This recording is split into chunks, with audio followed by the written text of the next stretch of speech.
प्यारे बच्चों, आज हम लोग क्लास 10 का जो त्रिकोणमिति चैप्टर है उसका जो क्वेश्चन नंबर प्रथम है, हम देखते हैं कि उसको सॉल्व कैसे करते हैं। देखिए, हमारे सामने क्वेश्चन दिया हुआ है और काफ़ी इजी प्रश्न है। इस प्रश्न को बनाने के लिए थोड़ा सा जो त्रिकोणमिति का जो कुछ फॉर्मूला होता है, हमें वो फॉर्मूला याद होने चाहिए। त्रिकोणमिति अगर अच्छे से समझना है तो आप इसके फॉर्मूला को अगर याद कर लेते हो तो गणित में सबसे आसान त्रिकोणमिति ही लगेगा। लेकिन अगर आप फॉर्मूला याद नहीं करते हो तो त्रिकोणमिति में आपको कुछ समझ में ही नहीं आएगा। उम्मीद है कि आपको जो इससे पहले के क्लास हम लोग चलाए थे उसमें हम त्रिकोणमिति के फॉर्मूला को ड्राइव किए थे, तो आप उसको समझे होंगे और उसके फॉर्मूला को याद भी किए होंगे। हम थोड़ा सा इधर डिस्कस फॉर्मूला के विषय में कर लेते हैं, उसके बाद हम क्वेश्चन की ओर भी चलेंगे। हम लोग क्या क्या फॉर्मूला पढ़े हैं, तो सबसे जो पहला फॉर्मूला हम लोग पढ़े हैं वो हम लोग पढ़े हैं कि साइन थीटा बराबर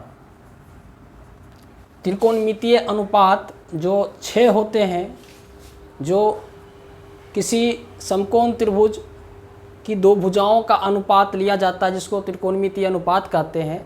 ऐसे कुल 6 रिलेशंस बनते हैं जिनमें sine theta, cos theta, tan theta, उसके बाद कोसेक थीटा, सेक थीटा और कॉट थीटा होता है।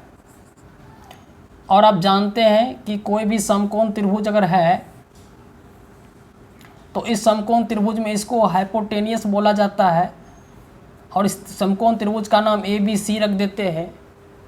और प्यारे बच्चों, अगर आपको यहाँ अगर थीटा दे दे एंगल, तो इसके रिस्पेक्ट में ये आपका जो है परपेंडिकुलर होता है और नीचे का बेस होता है। लेकिन अगर आप याद रखें कि कोई भी समकोण त्रिभुज है, अगर आपको एंगल यहाँ थीटा दे दे तो आपको इसके बदले ये आपका परपेंडिकुलर हो जाएगा और ये बेस हो जाएगा, ये आपका हाइट हो जाएगा। आप इस चीज़ को याद रखें तो आपको हिसाब बनाने में काफ़ी आसानी होगी। ठीक है, यहाँ अगर थीटा अगर यहाँ पे है तो थीटा के सामने वाला लंब होता है, थीटा की जो सम्मुख भुजाएं होती है वो परपेंडिकुलर होती है, लंब होती है। लेकिन अगर थीटा ऊपर हो तो उसके सामने ये भुजाएं आ जाती है जिसको हम लोग परपेंडिकुलर कहते हैं, यानी लंब कहते हैं। ठीक है, अगर ये लंब है तो बेस तो कर्ण तो फिक्स रहता है। तिरछी भुजाएं कर्ण हमेशा पहचानने में कोई दिक्कत नहीं होगी, क्योंकि कोई भी समकोण त्रिभुज की सबसे बड़ी भुजाएं उसका कर्ण होती है। और जब आप थीटा के सामने वाले लंब खोज लिए तो जो बाकी बच गया भुजा उसको हम लोग बेस बोलते हैं, यानी कि आधार बोलते हैं। तो त्रिकोणमिति में 6 अनुपात होते हैं, हम इसको बोलते हैं P/H। मेरा जो लंब होता है और कर्ण होता है उसका अनुपात होता है, आपको याद होगा, इसका B/H होता है, आधार बटे कर्ण इसका होता है P/B। बच्चे, अगर आपको ये फॉर्मूला 2, 3 हो गया तो जो चौथा फॉर्मूला होता है वो साइन का उल्टा होता है। साइन का उल्टा कॉसेक होता है, तो P/H का H/P होता है। और कॉस का अगर आपको याद है B/H, इसका भी H/B होता है। और आपको अगर टेन का याद है P/B तो इसका B/P होता है। इतनी चीज़ें आपको याद होनी चाहिए। अगर आपको ये चीज़ याद है तो ये समझ लो कि 8.1 का क्वेश्चन नंबर 1 ही नहीं, 8.1 का हर क्वेश्चन आपको आसानी से समझ में आ जाएगा। अभी आप देखें क्वेश्चन नंबर 1 कितना आसान है। ठीक है, तो देखते हैं क्वेश्चन नंबर 1। देखिए क्वेश्चन को पढ़ते हम लोग जाएंगे। क्या लिखा हुआ है? लिखा हुआ है कि एक त्रिभुज ABC, जैसे ही त्रिभुज ABC बोले तो हम लोग एक त्रिभुज बनाएंगे और एक समकोण त्रिभुज बनाएंगे। तो एक समकोण त्रिभुज यहाँ बनाते, ये मेरा फॉर्मूला हो गया, हम घेर देते हैं। मेरा जो कैलकुलेशन होगा ये यहाँ से स्टार्ट होगा। ठीक है, एक त्रिभुज ABC, हम लोग एक त्रिभुज समकोण बना दिए। और जब भी आप समकोण त्रिभुज बनाएंगे, तो आपका जो कोण B समकोण है, तो यहाँ समकोण यहाँ दे दिए। ठीक है, जो कहेगा कोण B समकोण है तो कोण B समकोण दे देंगे। और उसके बाद आपको यहाँ क्या कहता है कि A और B, AB यानी आपका जो ये लंब है उसका मान 24 दिया हुआ है, ये मान आपका 24 दिया हुआ है cm। ठीक है, उसके बाद BC जो आपका नीचे का BC है, इसका वैल्यू 7 सेंटीमीटर दिया हुआ है। बस यही आपको दिया हुआ है और मान निकालना है। सबसे पहला मान निकालना, हम देखते हैं कि पहला मान निकालने में क्या दिक्कतें आती है। तो सबसे पहला मान ये कहता है कि आप निकालिए साइन A, है ना, ये आपको दिया हुआ है साइन A निकालने के लिए और कॉस A निकालने के लिए। तो साइन A निकालना है, तो साइन A बराबर बच्चों क्या होता है? साइन A बराबर होता है P/H। लंब को कर्ण से डिवाइड कीजिए, वो आपका साइन का होता है। तो आपका लंब देखो यहाँ 24 दिया हुआ है, लेकिन आपको कर्ण क्या दिया हुआ है? कर्ण नहीं दिया हुआ है। तो हिसाब फंस गया ना, तो हिसाब फंस गया, यानी कि हमको सबसे पहले इसमें कर्ण निकालना पड़ेगा। अगर कर्ण नहीं निकालते हैं तो मेरा ये हिसाब नहीं बनेगा। आपको समझ में आ रहा है? तो कर्ण यहाँ निकालना पड़ेगा। इसको ब्रेक करने से पहले आप यहाँ कर्ण निकाल लें। यहाँ लिखना पड़ेगा AB बराबर 24 दिया हुआ है और BC का मान 7 दिया हुआ है। तो आपको सबसे पहले AC निकालना है, जो कि इसका कर्ण है। और आप कर्ण का निकालने का एक सूत्र पढ़े हैं, कर्ण बराबर रूट अंडर क्या होता है?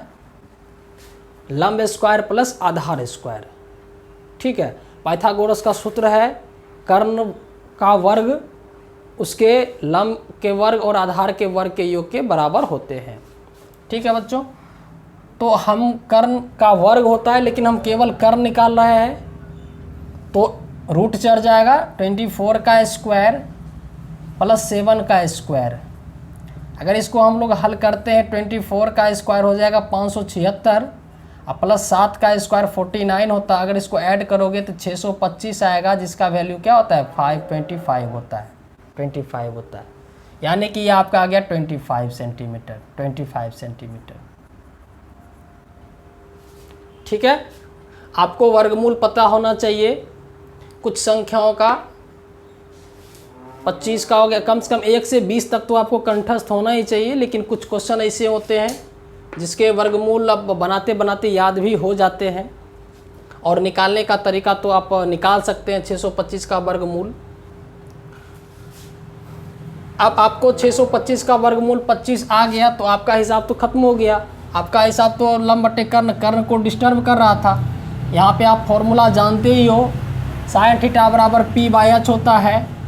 तो P/H होता है, तो P का मान आपका क्या हो गया? यहाँ देखो 24, यहाँ देखो P/H, यहाँ देखिए साइन क्या लिखा हुआ है? A लिखा हुआ है। तो हम यहाँ एक चीज़ बताए थे कि अगर एंगल के विषय में डिस्कस किया जाए, एंगल, यहाँ देखो थीटा मतलब क्या? इस एंगल के विषय में कह रहा है। A यहाँ लिखा है ना, और यहाँ पे थीटा यहाँ लिखा है। तो A के विषय में कहा जाए तो इसके सामने वाला जो ये लंब होता है। ठीक है बच्चों, और अगर C के विषय में कहा जाए तो इसके विषय में ये लंब होता है। तो इस हिसाब से मेरे प्यारे बच्चों, अगर A के विषय में कहा जाए तो मेरा लंब क्या होगा? ये 7 होगा। ठीक है, 7 होगा। यहाँ पे विद्यार्थी लोग डर जाते हैं, उनको समझ में नहीं आता कि आपका लंब हमेशा ये रहता है, तो लंब आपका ये कैसे हो गया। तो यहाँ इस एंगल के जरिए आप पहचानने का प्रयास कीजिए। अगर एंगल आपका ऊपर दिया हुआ है तो ये आपका लंब होगा, और अगर आपका एंगल ये सी लिखा हो तो आपका लंब ये होगा।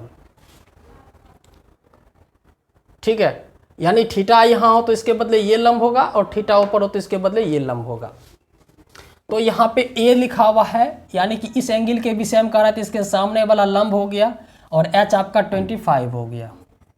ठीक है, साइन ए हो गया। अब हमको निकालना है कॉस ए। प्यारे बच्चों, अगर हमको कॉस ए निकालना हो तो कॉस ए बराबर क्या होता है, b/h होता है, b/h होता है ना। तो b/h, तो a के लिए अगर आपका ये लंब हो गया तो आपका b क्या बचा, 24 ही बचा ना, 24 आपका हो गया। और h का मान क्या हो गया, h का मान 25 हो गया। ठीक है, ये आपका निकल गया साइन ए कॉस ए। ठीक है, अब हम साइन सी निकालते हैं, वही दूसरा क्वेश्चन है। अब आपका साइन सी निकालना है,